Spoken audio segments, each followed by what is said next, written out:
Hello दोस्तों, RRB NTPC और RRB group D के लिए महत्वपूर्ण क्लास है। तो आइए बिना समय गवाए शुरू करते हैं। पहला क्वेश्चन है आपका, प्रथम बौद्ध संगति किसके शासन काल में हुई थी? तो अजातशत्रु, कालाशोक, अशोक या ननौबदीज। तो इसका जो राइट आंसर हुआ वो हुआ अजातशत्रु। जी हाँ दोस्तों, प्रथम बौद्ध संगति अजातशत्रु के शासनकाल में हुई थी। दूसरा क्वेश्चन बनता है, अजातशत्रु के शासनकाल में तो थी लेकिन किस जगह पे हुई थी?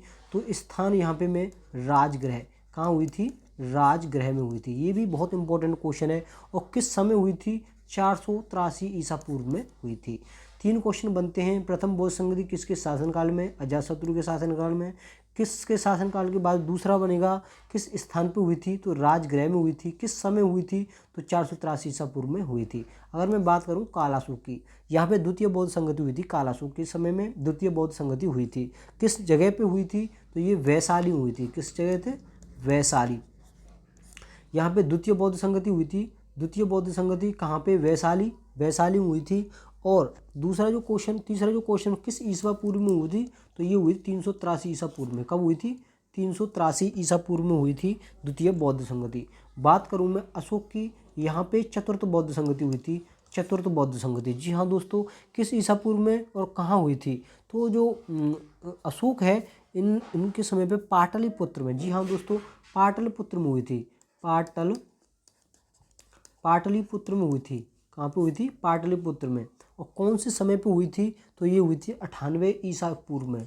98 ईसा पूर्व में हुई थी। जी हाँ दोस्तों, सबसे पहला क्वेश्चन आपका बनेगा, तो अशोक के समय में कौन सी बौद्ध संगति हुई थी? तो ये हुई थी चतुर्थ बौद्ध संगति। ओके, कहाँ पे हुई थी? पाटलिपुत्र में हुई थी।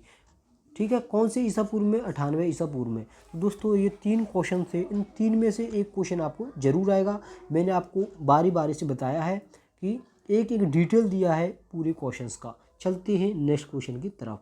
नेक्स्ट क्वेश्चन है आपकी स्क्रीन पे है, सबसे गर्म ग्रह कौन सा है? काफ़ी इंपॉर्टेंट क्वेश्चन है दोस्तों। सबसे गर्म ग्रह कौन सा है? बुध है, बृहस्पति है, शुक्र है या नन ऑफ दीज है? तो इसका जो राइट आंसर होगा वो होगा, सबसे गर्म ग्रह होगा शुक्र। जी हाँ दोस्तों, शुक्र इसका राइट आंसर होगा। जो सबसे गर्म ग्रह है वो शुक्र के नाम से जाना जाता है। काफ़ी इंपॉर्टेंट क्वेश्चन है। तो इसके और मैं बात बताऊं, इसका मोस्ट इम्पोर्टेंट, इसे पृथ्वी का सबसे निकटतम तारा भी कहते हैं तथा इसे सबसे चमकीला तारा भी कहते हैं। सबसे गर्म ग्रह, इसे सांझ का तारा या भूर का तारा भी कहा जाता है। ये आपका इंपॉर्टेंट क्वेश्चन है दोस्तों।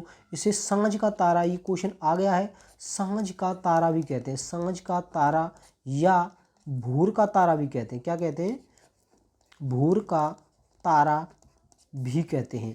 ये काफ़ी इंपॉर्टेंट है। ये चर्चा चल रही है शुक्र के बारे में। सबसे गर्म ग्रह कौन सा है? शुक्र है। इसे सांझ का तारा या भूर का तारा भी कहते हैं।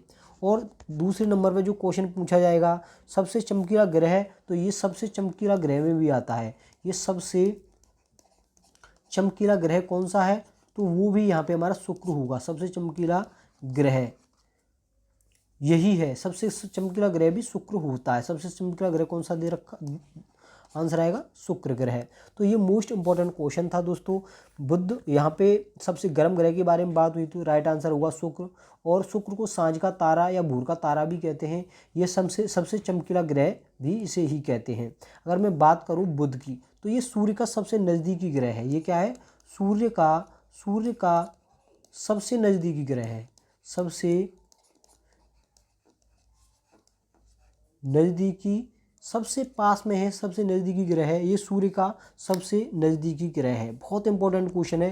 ये सबसे छोटा व सबसे हल्का भी होता है और इसके पास कोई उपग्रह नहीं है। ये ध्यान रखें, जिसके बुध के पास कोई अपना उपग्रह नहीं है और ये सबसे छोटा भी एक ग्रह है। सबसे छोटा ग्रह है और इसके पास कोई अपना उपग्रह नहीं है। अगर मैं बात करूं बृहस्पति की, तो बृहस्पति के बारे में बात करूं, सौरमंडल का सबसे बड़ा ग्रह है। ये क्या है? सबसे बड़ा ग्रह है। ये सौरमंडल का सबसे बड़ा ग्रह है। क्या? बृहस्पति। जी हाँ दोस्तों, सौरमंडल का सबसे बड़ा ग्रह है बृहस्पति। और इसके उपग्रह एक ज्ञानीमीड है, जो कि पीले रंग का है। और ये भी आपको पूछा जाता है, ज्ञानीमीड क्या है? ज्ञानीमीड, तो ये एक उपग्रह है। किसका उपग्रह है? ज्ञानीमीड, बृहस्पति का। किसका उपग्रह है? ज्ञानीमीड, बृहस्पति का। तो ये थे दोस्तों पूरी जानकारी इस क्वेश्चन के बारे में। चलते हैं नेक्स्ट क्वेश्चन की तरफ। नेक्स्ट क्वेश्चन है आपकी स्क्रीन पे, डल झील किस राज्य में स्थित है? तो डल झील आपको पता होगा जम्मू कश्मीर में संबंधित है, और जम्मू कश्मीर में डल झील भी है, बुलर झील भी है, बुलर झील,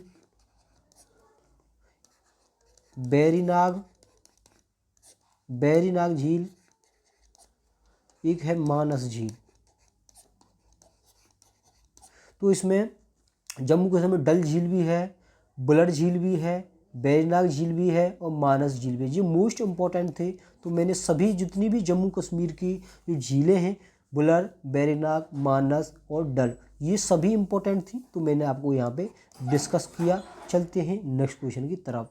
नेक्स्ट है आपकी स्क्रीन पे स्वामीनाथन समिति। जी हाँ दोस्तों, काफ़ी इंपॉर्टेंट क्वेश्चन है। जो स्वामीनाथन समिति है वो किससे संबंधित है? जनसंख्या नीति से, राष्ट्रीय आय से या कृषि साख से? तो जो स्वामीनाथन समिति है वो राइट आंसर होगा जनसंख्या नीति से संबंधित है।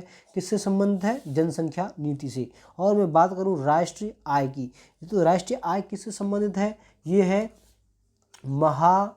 महालनोबिस समिति। महालनोबिस समिति होती है, उससे समिति महालनोबिस समिति से संबंधित है राष्ट्रीय आय। तो बहुत अच्छा क्वेश्चन है दोस्तों। चलते हैं नेक्स्ट क्वेश्चन की तरफ।